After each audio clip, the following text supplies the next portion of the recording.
भक्तों पर अपनी कृपा बरसाए रखना। तेरी गलियों का हुआ सिख तू एक नगीना है, का हुआ सिख तू एक नगीना है। तेरी गलियों का हुआ सिख तू एक नगीना है। तेरी गलियों का हुआ हे राधा रमन तू एक नगीना है। तेरी नजरों का मुझे बस ये जाम पीना है। तेरी नजरों से मुझे जाम पीना है। तेरी गलियों का हुआ सिख तू एक नगीना है। तेरी गलियों का हुआ सिख तू एक नगीना है।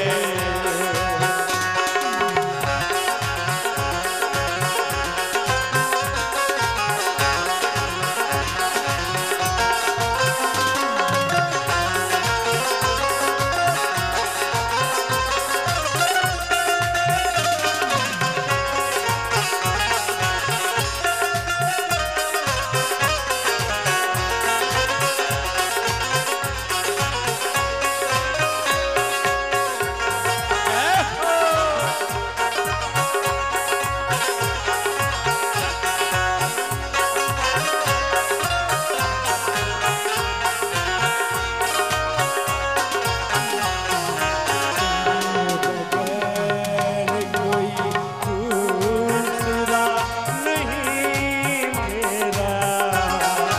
तेरे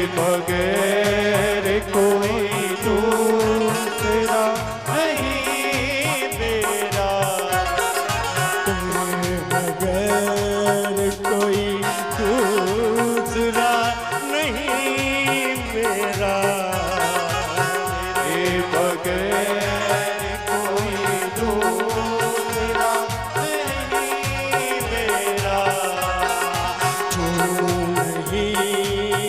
कस के पकड़ा है दामन तेरा, छोड़ो नहीं कस के पकड़ा है दामन तेरा। तू ही मक्का तू ही काबा, तू ही मक्का तू ही काबा, तू ही मदीना है। तेरी गलियों का हुआ सिख तू एक नगीना है। तेरी गलियों का हुआ सिख तू एक नगीना है।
मंगलम भगवान विष्णुरो मंगलम गरुड़ध्वजा मंगलम पुंडरीकाक्षा मंगलाय तनो हरि बंशी विभूषित करान्नवनीरदाभा पीताम्बरादरुण बिंब फलाधरोष्ठा पूर्णेन्दु सुंदर मुखा दरविंद नेत्रा कृष्णात् परम किमपि तत्त्वमहं न जाने मनोजवं मारुततुल्यवेगं जितेन्द्रियं बुद्धिमतां वरिष्ठं वातात्मजं वानरयूथमुख्यं श्रीरामदूतं शरणं प्रपद्ये महागभीर नीरपूर पापदूत भूतलं धुनत् समस्त पातकारी दारितापदाचलम् जगल्लये महाभय मृकुण्ड सूनुहरमदे त्वदीय पाद पंकजं नमामि देवी नर्मदे नमामि देवी नर्मदे नमामि मातु नर्मदे नमामि मातु नर्मदे नमामि देवी नर्मदे नारायणं नमस्कृत्य नरं चैव नरोत्तमं देवीं सरस्वतीं व्यासं ततो जयमुदीरये श्री राधा कृष्णाभ्यां नमः श्री हनुमते नमः ओम श्री मां नर्मदा देव्यै नमः ओम श्री व्यासाय नमः सर्वेभ्यो देवेभ्यो नमः ओम त्वांगन्धर्वा कनैस्त्वामिन्द्रस्त्वां बृहस्पते त्वामोखदे सोमो राजा विद्वान् दक्ष्म्यादमुच्यतो नहिरो घोरैः पर्येति बाहुं ज्याया हेतिं परिबाधमानः हस्तग्नो विश्वावयुनानि विद्वान् पुमान् पुमाग्नो सम्परिपातु विश्वतः ॐ औषधीः प्रतिमोदध्वं पुष्पवतीः प्रसूवरीः अश्वायव सजत्वरीरविरुधा पारिष्णवा पुष्पाणि पुष्पमाल्यां समर्पयामि ॐ या फला निर्जाफला अपुष्पायाश्च पुष्पणि बृहस्पते प्रतुस्तास्तारो मुञ्चत्वग्मुअसा श्री हनुमते नमः अखंड श्रीफलं ऋतुफलं समर्पयामि नमस्करोमि सर्वेभ्यो देवेभ्यो नमः दीपं प्रज्वाल्य आरार्तिक्यम् ॐ चंद्रमा मनसो जातचक्षो सूर्यो अजायतो श्रोत्राद्वायुषो प्राणस्य मुखादग्निरजायतो ॐ जय जगदीश हरे स्वामी जय जगदीश हरे हे भक्ति जनों के संकट दास जनों के संकट क्षण में दूर करे ओम जय जगदीश हरे जो ध्यावे कल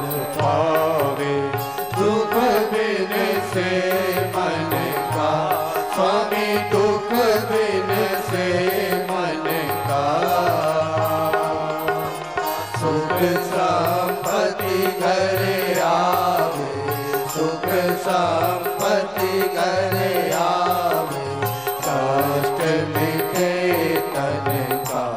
ओम जय जगदीश हरे। मात पिता तुम मेरे, शरण कहूँ मैं किसकी, स्वामी शरण कहूँ मैं किसकी। तुम बिन और जगदीश हरे। ओम जय जगदीश हरे। ओम जय जगदीश हरे। मंत्रहीनं क्रियाहीनं भक्तिहीनं सुरेश्वरो, यद्पूजितं मया देवो परिपूर्णं तदस्तु मे। यदक्षरं पदभ्रष्टं मात्राहीनं च यद्भवेत्, तत्सर्वं क्षम्यतां देवो प्रसीद परमेश्वर। बोलिए वृंदावन बिहारी लाल की जय, राधा कृष्ण भगवान की जय, श्री हनुमंत लाल जी सरकार की जय, नर्मदा मैया की जय। श्री राम जय राम जय जय राम। श्री राम जय राम जय जय राम। राम जय राम जय जय राम। राम जय राम जय जय राम। राम जय सिया राम जय जय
जय हो माता जानकी, जय हो राजा रामचंद्र, जय हो माता जानकी, जय हो राजा रामचंद्र, जय हो माता जानकी, जय हो तालियों की सेवा के साथ। हटीले हनुमान की, जय हो रणबांकुरे हटीले हनुमान की, जय हो रणबांकुरे हटीले हनुमान की, जय हो रणबांकुरे हटीले हनुमान की, जय हो रणबांकुरे हटीले हनुमान की, जय हो रणबांकुरे हटीले बोलो वो कैसे ठंडी के मौसम में जीते होंगे, कैसे गर्मी में धूप में वो तपते होंगे। अगर उनके पाँव में अगर जूते चप्पल नहीं हैं तो कैसे उनके पाँव में छाले पड़ जाते होंगे। कैसे गरीब 2 समय का भोजन जुटाते होंगे। कई बार भूखे ही उनके माँ बाप सो जाते हैं बच्चों को खाना खिलाते खिलाते। लेकिन हम कभी भी अपने घर में रोशनी करते हैं, ये नहीं देखते हैं कि हमारी रोशनी से कहीं कोई अंधेरे में तो नहीं सो रहा है। ये भी हमें देखना चाहिए। भगवान ने अगर हमको संपन्न बनाया है, समृद्ध बनाया है, तो हमारा फर्ज और कर्तव्य ये भी है कि हमारे आसपास कहीं कोई दुखी तो नहीं है। तो इसलिए हमें ये सोचना चाहिए कि उनके त्योहार के मौसम में वो दीपावली होली कैसे मनाते हैं। दीपावली पे उनका घर अंधेरे में तो नहीं है और होली के दिन उनकी जिंदगी बेरंग तो नहीं है। ये हमें सोचना चाहिए। और आप ये भी सोचिए, इस समय कोरोना काल चल रहा है। एक बार पुनः कोरोना ने अपने पांव पसारने शुरू कर दिए हैं। पूर्व में आप सभी ने ये देखा होगा, महसूस किया होगा कि जब अपने जैसे सामान्य लोग कोरोना काल में जी नहीं पाते हैं आसानी से, हमारे कमाई के माध्यम खत्म हो चुके हैं, तो ऐसे में गरीब लोग कैसे जीते होंगे, कैसे खाते होंगे, कैसे रहते होंगे। और वो बीच राह में फंसे हुए प्रवासी मजदूर कैसे घर पहुंचे थे, ये भी आपने देखा है। और रास्ते में उनको भी तो भूख लगती है, प्यास लगती है, कैसे वो भूख मिटाते होंगे। ये चिंतन करने का विषय है। चिंता हम स्वयं के लिए करते हैं और जो चिंतन करते हैं वो देश और दुनिया के बारे में करते हैं। और ऐसे ही चिंतन करने वाले देश और दुनिया का बदलने का मादा रखते हैं। ऐसे ही हमारे आदर्श कहलाते हैं। हमारे बीच इस अनुष्ठान की प्रवक्ता जो हैं, परम श्रद्धेय परम पूज्य श्रीमद् भागवत कथा और श्री राम कथा की अंतर्राष्ट्रीय प्रवक्ता पूज्य दीदी प्राची देवी जी, वो ऐसा चिंतन करते हैं।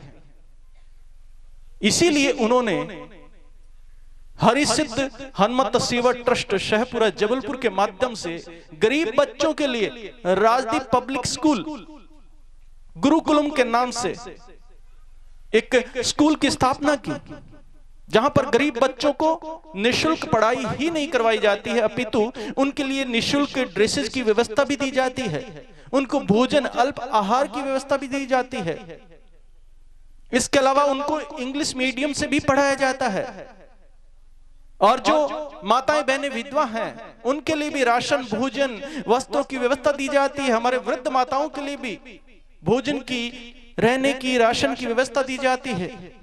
और गौ माता के लिए भी कि किसी भी प्रकार से हमारी मैया जो है गौ, वो परेशान ना हो, क्योंकि उनके दूध से ही हम बचपन से आज तक बड़े हुए हैं। तो ये सभी हमारे लिए सिर्फ गरीब ही नहीं है, अपितु वंदनीय हैं। इन सब के लिए हमें सहयोग करना चाहिए।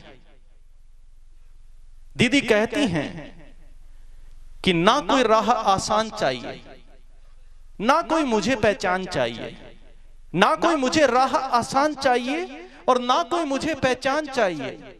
मैं तो सिर्फ इतना चाहती हूं, हे ईश्वर, इन गरीब बच्चों के चेहरे पर मुस्कान चाहिए। तो इस प्रकार से जो सोचते हैं परमार्थ के लिए, देश और दुनिया के बारे में, उनके लिए भगवान अवश्य कुछ करते हैं। अपने आप उसके जीवन की डोर अपने हाथ में ले लेते हैं, फिर चिंता करने की हमें आवश्यकता नहीं पड़ती है। और कितना कुछ आपसे हम निवेदन फरमाते हैं। मारुततुल्य वेगम जितेन्द्रियं बुद्धिमतां वरिष्ठं वातात्मजं वानरयूथमुख्यं श्रीरामदूतं शरणं प्रपद्ये। वंशी विभूषितकरान् नवनीरदाभात्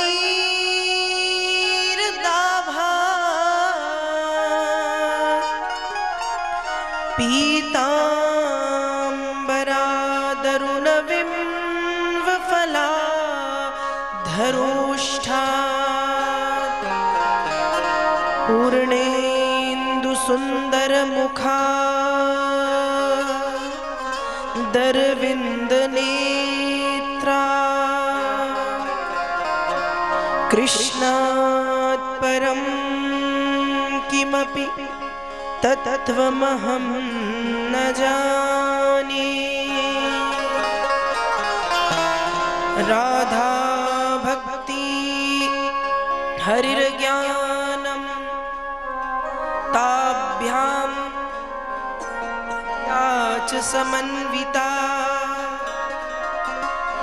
तां श्रीं भागवतीं गाथां वन्दे युगलरूपिणी।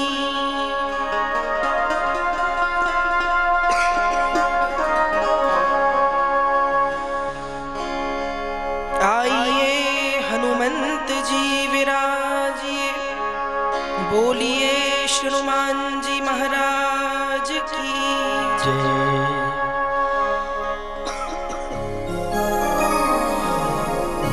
यहाँ पर उपस्थित समस्त श्रद्धालु भक्तजन, माताएं बहनें, छोटे छोटे से बाल वृंद, कथा में पधारे समस्त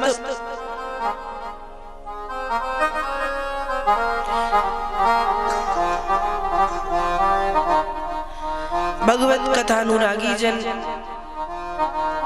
आप सब मेरा प्रणाम स्वीकार करें। आइए कथा श्रवण करने से पूर्व मन एवं वाणी को पवित्र करने के लिए कुछ क्षण भगवान के पावन नाम का संकीर्तन करें। सभी गाएंगे भाव से, वाणी का सहयोग, ताली सेवा अवश्य प्रदान करें। सभी गाएं।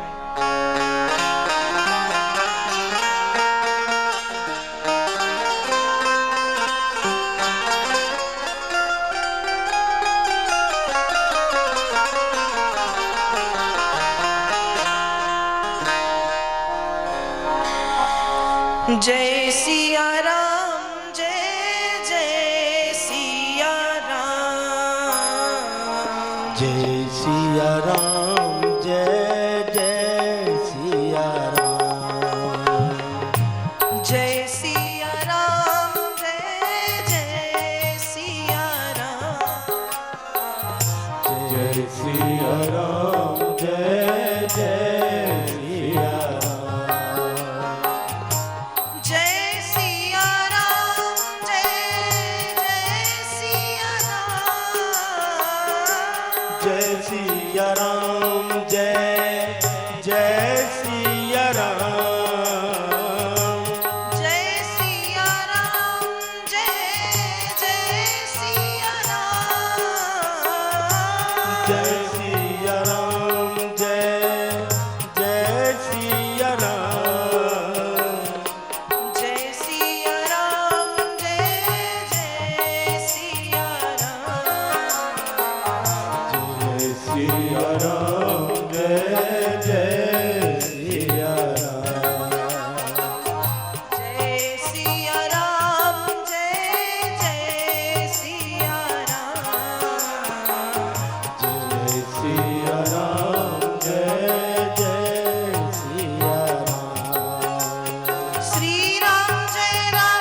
राम श्री राम जय राम जय जय राम श्री राम जय राम जय जय राम श्री राम जय राम जय जय राम श्री राम जय राम जय जय राम श्री राम जय राम जय जय राम जय राम जय जय राम श्री राम जय राम जय जय राम श्री राम जय राम जय जय बोलिए श्री हनुमंत लाल जी महाराज की राधा कृष्ण भगवान की नर्मदा मैया की जगदम्बा मैया की श्रीमद् भागवत महापुराण की सुखदेव जी महाराज की यमुने महारानी की सब संतों की जय भारत भूमि की जय।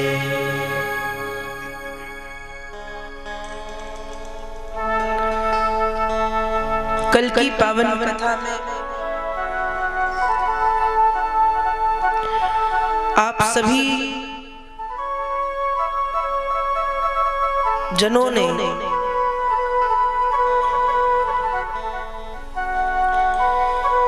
भगवान शंकर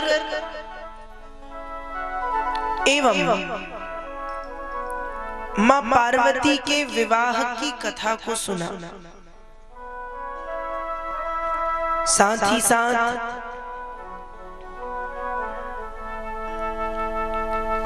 भक्त ध्रुव के पावन चरित्र का श्रवण लाभ लिया। जड़ भरत जी महाराज की कथा को कल आप सबने सुना।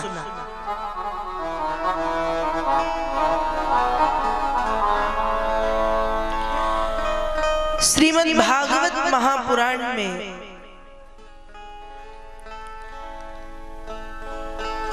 श्री व्यास जी महाराज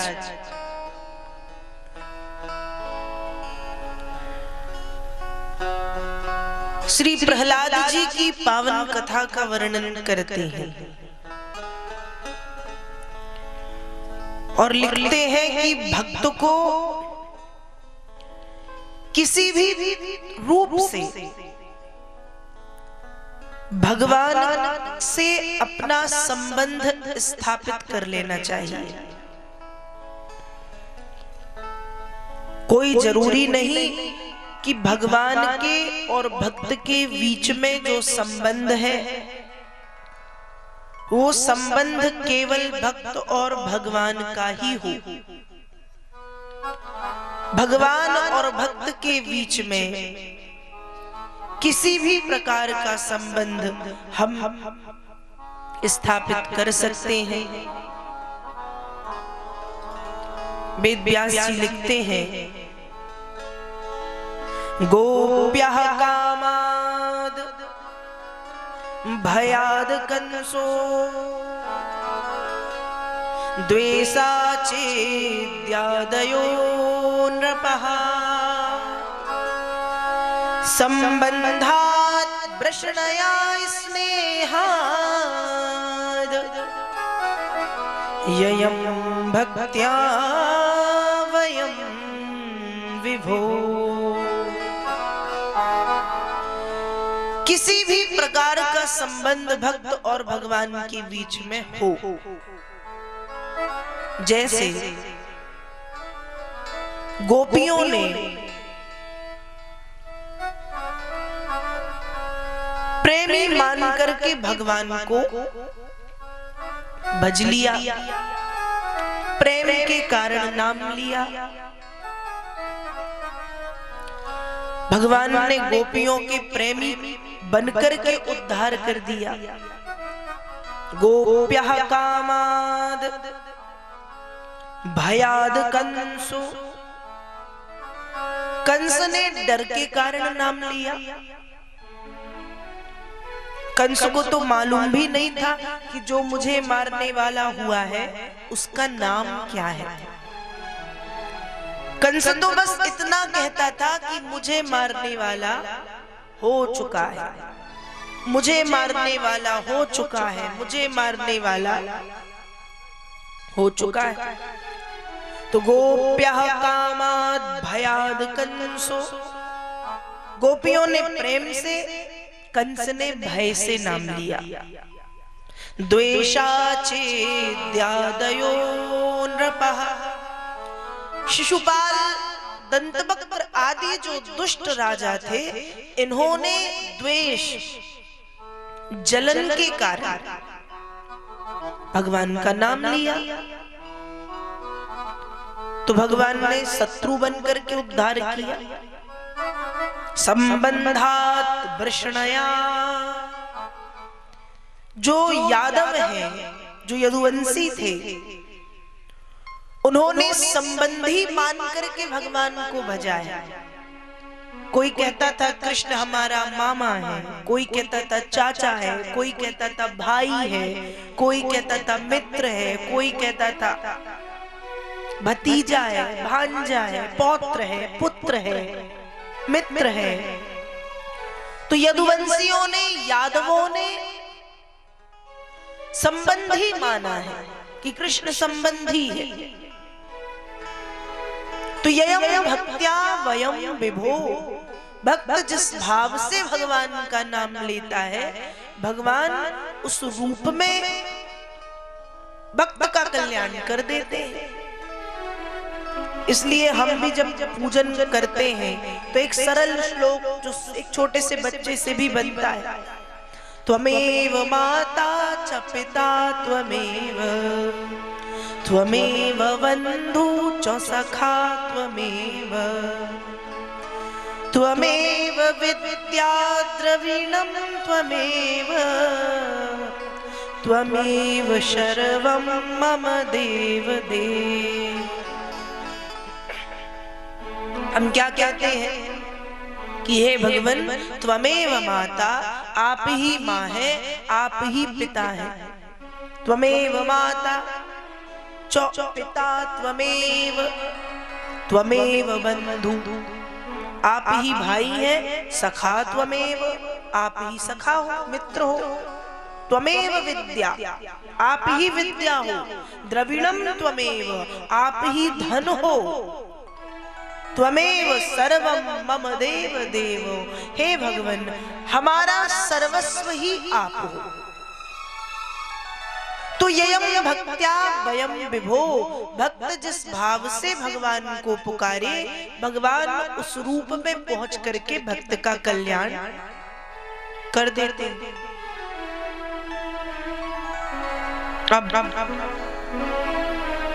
तो भागवत जी में कथा आती है प्रहलाद जी की, जिन्होंने संबंधी मान करके, जैसे यादवों ने संबंधी माना, शिशुपाल आदि राजाओं ने शत्रु माना, किसी ने कुछ माना, किसी ने कुछ माना। वैसे ही श्री प्रहलाद जी महाराज ने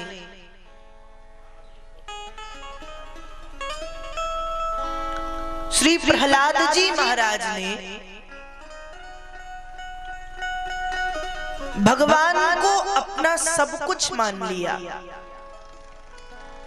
प्रहलाद कौन थे? हिरण्याक्ष और हिरण्यकश्यप नाम के दो राक्षस थे। कश्यप ऋषि के पुत्र। कश्यप ऋषि की दो पत्नियां थी, पहली का नाम था अदिति, दूसरी का नाम था दिति। अदिति से देवताओं की उत्पत्ति हुई और दिति से दैत्यों की उत्पत्ति हुई। तो दिति के पुत्र हैं हिरण्याक्ष और हिरण्यकश्यप। हिरण्याक्ष का बराह रूप धर करके भगवान ने वध किया है। और हिरण्यकश्यप को जब पता चला कि भगवान विष्णु ने मेरे भाई का वध कर दिया,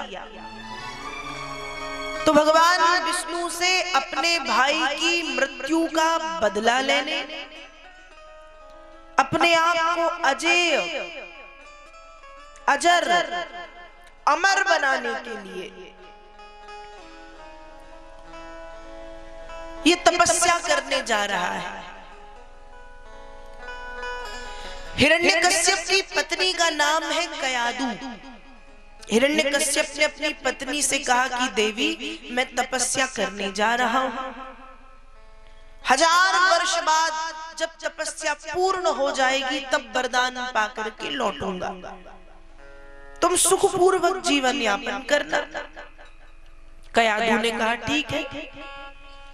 अब हिरण्यकश्यप तपस्या करने गया। जिस पेड़ के नीचे बैठ करके हिरण्यकश्यप तपस्या कर रहा था, उसी वृक्ष के ऊपर एक तोता आकर के बैठ गया और वो तोता भगवान विष्णु का नाम गाने लगा। भगवान विष्णु का नाम उच्चारण करने लगा। नारायण नारायण श्रीमन नारायण नारायण नारायण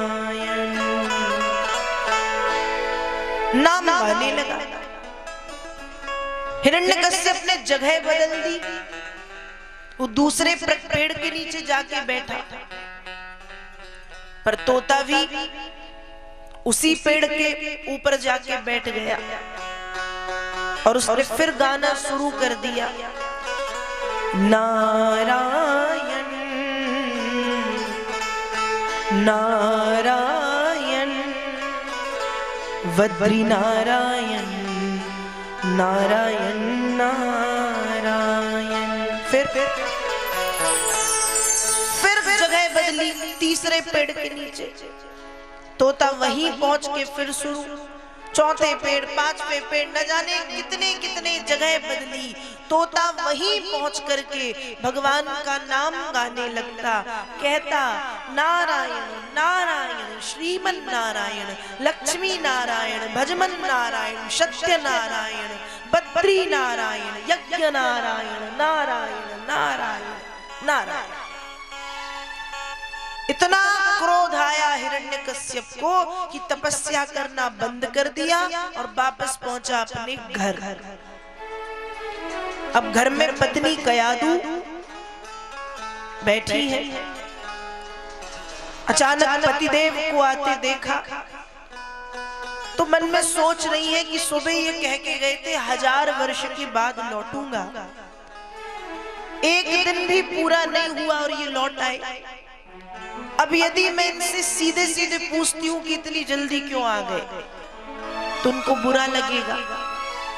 इसलिए कयादु ने अपने हाथों से शुद्ध भोग बनाया, भोजन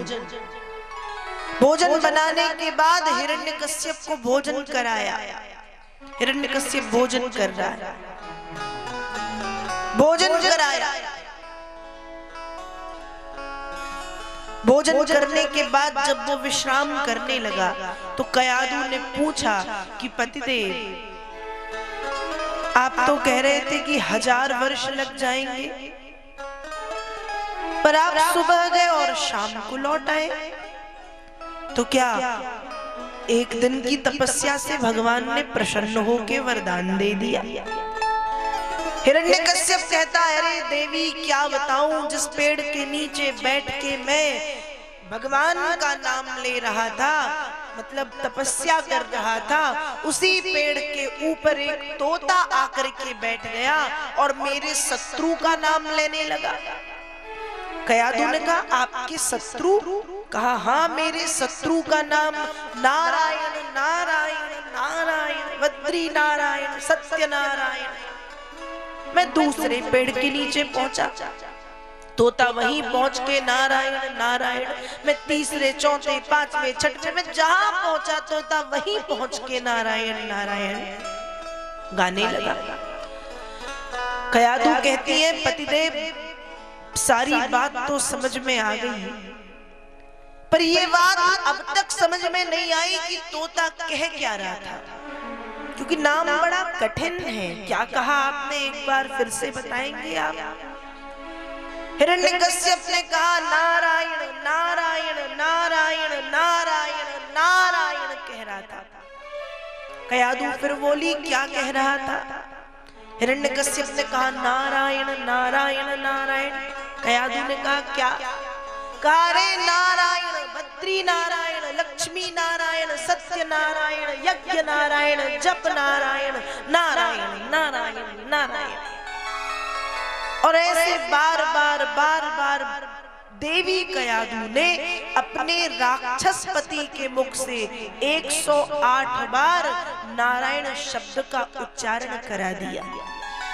पत्नी वही है जो पतन के मार्ग पर जाने से रोके, वो पत्नी है जो राक्षस पति को भी भक्त बना दे, भक्ति करना सिखा दे, वो पत्नी है। एक पत्नी की कथा आपने कल परसों सुनी होगी, धुंधली।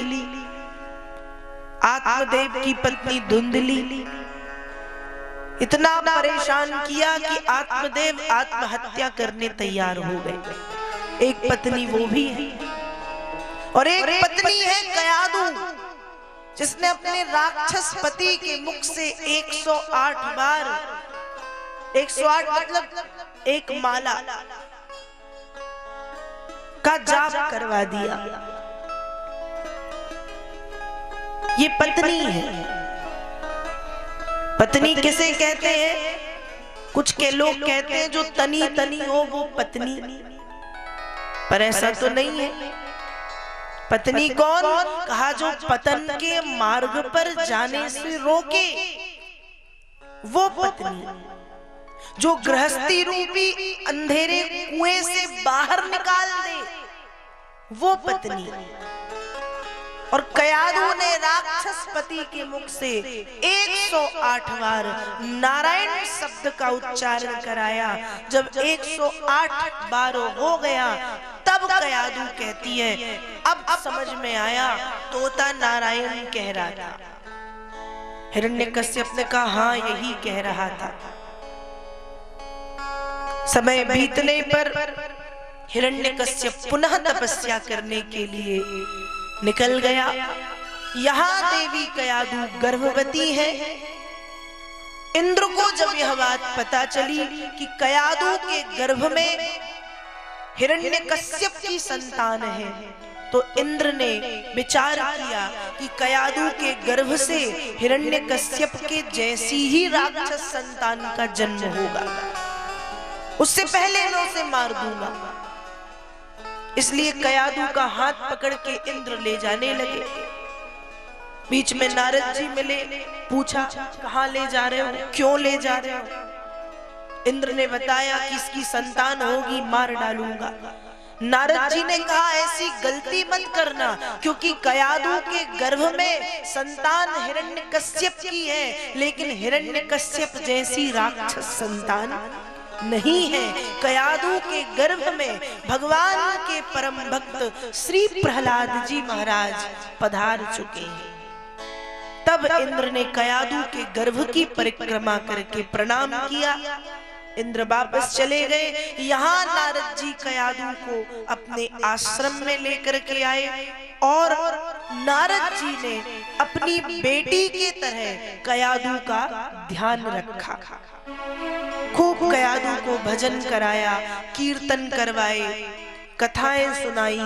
दिन रात कयादू को अच्छी अच्छी भगवान की कथाएं नारद जी सुनाते हैं। प्रभाव गर्भस्थ शिशु पर पड़ा है। शास्त्र तो ये तक कहते हैं कि जब प्रहलाद जी गर्भ में थे गर्भ के बाहर आकर के तो नाम लिया, इतना लिया कि सब जानते हैं भक्त प्रहलाद। लेकिन जब प्रहलाद माँ के गर्भ में थे तो गर्भ में भी इतना भगवान का नाम लेते थे, इतना भगवान का नाम लेते थे कि गर्भ के बाहर नारायण नारायण नारायण नारायण आवाज सुनाई पड़ती थी। प्रहलाद जी भगवान के परम भक्त, समय बीतने पर एक सुंदर पुत्र को जन्म दिया है। प्रहलाद नाम रखा गया। प्रा मतलब विशेष, हिलाद मतलब प्रसन्न, प्रत्येक परिस्थितियों में विशेष प्रसन्न रहने वाला प्रहलाद कहलाता है। प्रहलाद नाम रखा गया। कयादू ने राक्षस कुल की परंपरा निभाई। राक्षसों के गुरु हैं शुक्राचार्य जी। शुक्राचार्य जी के पुत्र हैं संडा मर्क, दो पुत्र, संडा मर्क, संड और अमर्क। इनके आश्रम में प्रहलाद जी को शिक्षा पाने के लिए भेज दिया। अब प्रहलाद जी शिक्षा पाने के लिए पहुंचे तो गुरुजन जो पढ़ाते वो तो पढ़ते ही, लेकिन बाकी समय में प्रहलाद भजन करते रहते। समय बीतने पर हिरण्यकश्यप की तपस्या पूर्ण हुई। वरदान पाकर के हिरण्यकश्यप घर पहुंचा है। पता चला कि मेरा पुत्र है, तो मिलने की इच्छा जागृत हुई। कयादू ने प्रहलाद जी को बुलाया, समझाया कि पिताजी से अच्छे से बात करना। प्रहलाद जी पिताजी से मिले, प्रणाम किया, चरण स्पर्श किए। हिरण्यकश्यप ने प्रहलाद को अपनी गोद में बिठा करके पूछा कि बताओ पुत्र, गुरुकुल में रह करके तुमने क्या सीखा? प्रहलाद जी कहते हैं पिताजी, तत्साधु मन्ये सुरवर्य देहिनाम तथा समुद्विग्न धियां सद्ग्रहा हित्वात्मपातं ग्रहबन्धकूपं वनं गतो यद हरिमाश्रयेत्। पिताजी, मैंने गुरुकुल में रहकर के ये सीखा कि जो गृहस्थी है ये अंधकूप है, ये अंधेरा कुआं है, ये जलहीन कुआं है। इसलिए इस गृहस्थी रूपी अंधकूप, इस अंधेरे कुएं का त्याग करके भक्त को चाहिए कि वो दिन रात प्रभु का भजन करे और भगवान को प्राप्त करे। हिरण्यकश्यप ने जैसे ही सुना, गुस्से से आंखें लाल हो गई, क्रोध आ गया कि जो मेरा शत्रु है, ये मेरे शत्रु का नाम गाता है, मेरे शत्रु का नाम। पर हिरण्यकश्यप को लगा हो सकता है आश्रम में मेरा कोई शत्रु छिप करके रह रहा है, छिप करके कोई बैठा है आश्रम में जो प्रहलाद को उल्टी शिक्षा दे रहा है, उल्टा पाठ पढ़ा रहा है। संडामर्क को बुला के कहा कि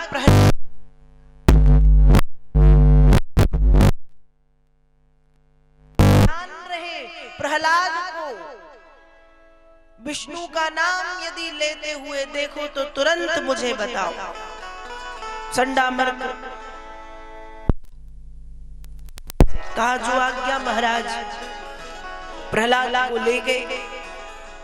प्रहलाद जी ने फिर शिक्षा प्रारंभ की। एक दिन की बात है, गुरुजन कहीं गए थे आश्रम से बाहर, तो आश्रम के सभी बच्चों ने, छात्रों ने, शिष्यों ने खेलने का विचार किया कि आज तो गुरुजन है नहीं, आज खेलेंगे। प्रहलाद जी ने कहा तुम क्या रोज रोज एक ही खेल खेलते हो, आओ आज मैं तुम्हें एक नया खेल सिखाता हूँ। सब भाग करके आए प्रहलाद जी के पास। प्रहलाद जी ने कहा एक काम करो, घेर बना करके खड़े हो जाओ, एक गोल बना लो। सभी गोल बना करके खड़े हो गए, बीच में प्रहलाद जी खड़े हो गए और प्रहलाद जी ने गाना प्रारंभ कर दिया। चिंता करे बलाय हमार इस माया जंजाल की बलिहारी बलिहारी बोलो बलिहारी नंदलाल की बलिहारी बलिहारी बोलो बलिहारी नंदलाल की। चिंता करे बलाय हमारी चिंता करे बलाय हमारी इस माया जंजाल की बलिहारी बलिहारी बोलो बलिहारी गोपाल की बलिहारी बलिहारी बोलो बलिहारी गोपाल की। प्रहलाद जी मानो अपने जो साथ में संगी साथी हैं उनको बता रहे हैं कि चिंता क्यों करते हो, चिंता मत करो, सब भगवान के ऊपर छोड़ दो। प्रहलाद जी मानो कह रहे हैं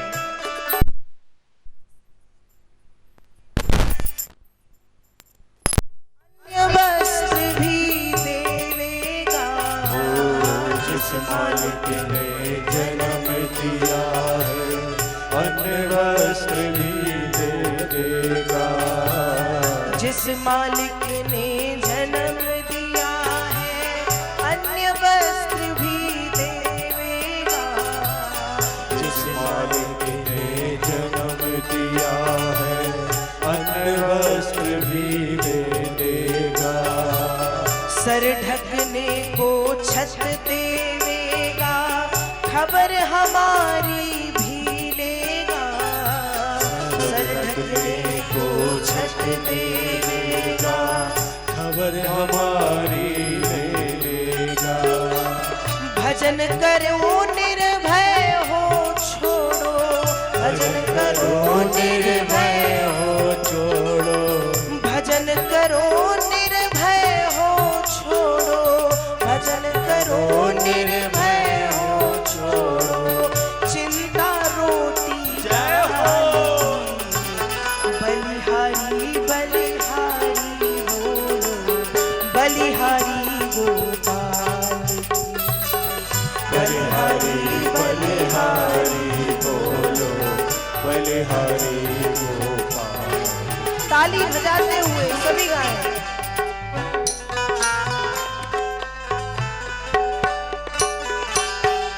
होगा भाग्य से मिलेगा चाहे घर हो चाहे बाहर हो। होगा भाग्य से मिलेगा चाहे घर में हो या बाहर हो। भाग्य बिना कोई भोग ना पावे हर हाल में तुमको शरण रहो गोपाल। जय हो। बलिहारी बलिहारी हरि बोल। बलिहारी नंदलाल की बलिहारी बलिहारी बोलो बलिहारी गोपाल की। चिंता करे बलाय हमारी चिंता करे बलाए हमारी चिंता करे बलाय हमारी चिंता करे बलाय हमारी इस माया जंजाल। जय हो। बलिहारी बलिहारी बोलो बलिहारी नंदलाल। बलिहारी बलिहारी बोलो बलिहारी गोपाल की। बलिहारी बलिहारी बोलो बलिहारी नंदलाल। बलिहारी बलिहारी बोलो बलिहारी गोपाल की। बलिहारी बलिहारी बोलो दशरथ नंदन लाल। बलिहारी बलिहारी बोलो दशरथ नंदन लाल की। बलिहारी नंदन लाल की। दशरथ नंदन आरती।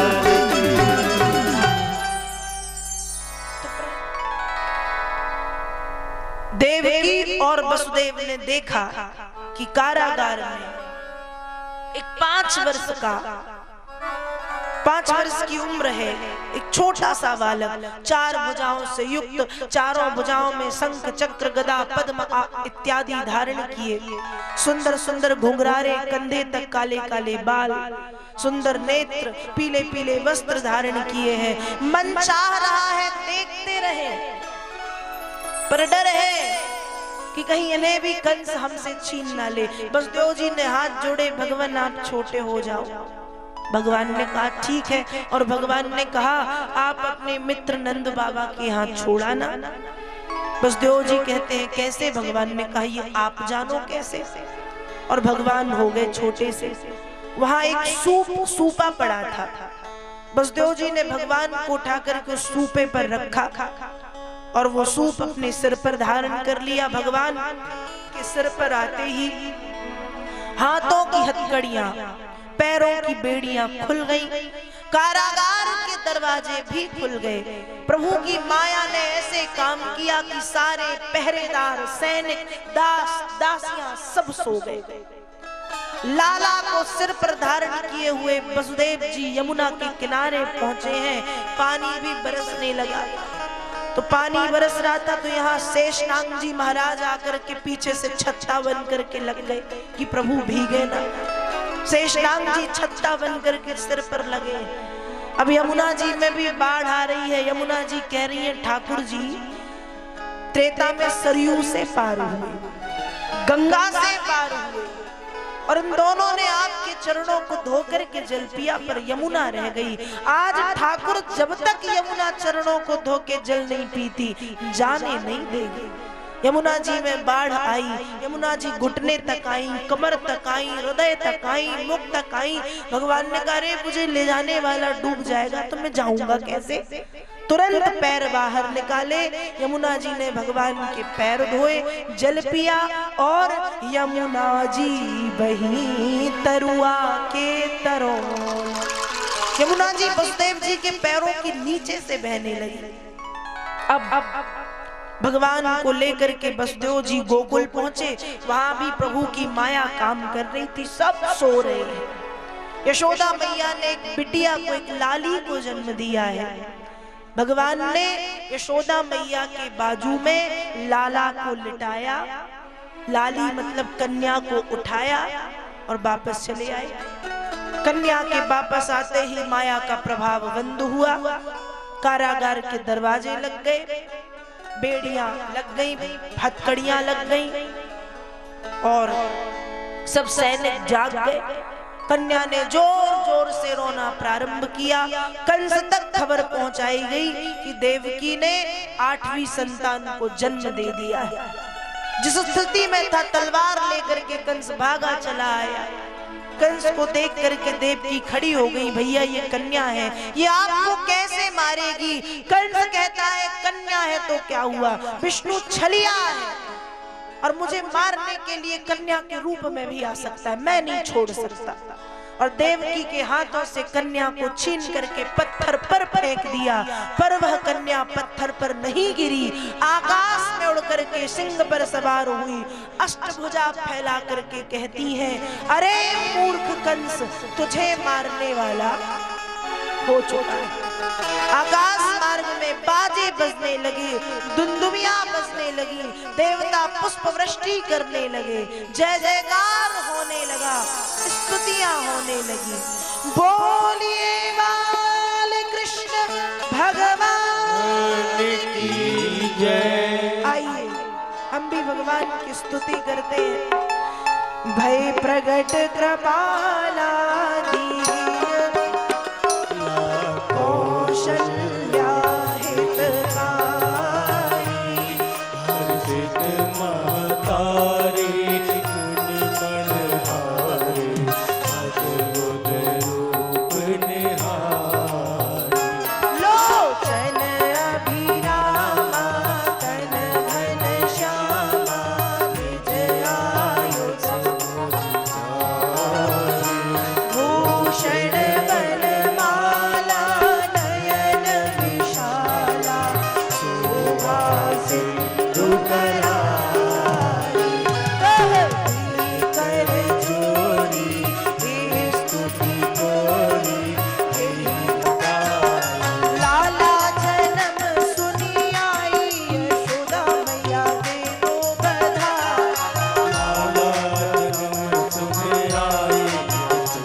एक लाल आया मेरा गोपाल आया, एक लाल आया मेरा गोपाल आया। बनाया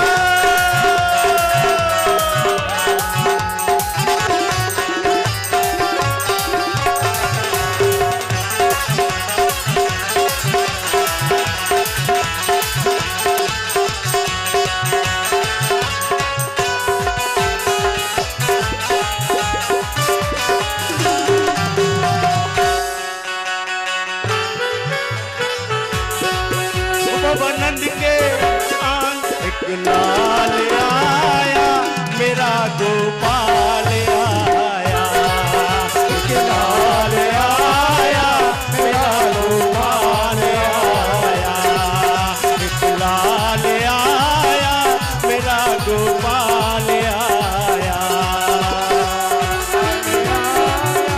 मेरा गोपाल आया।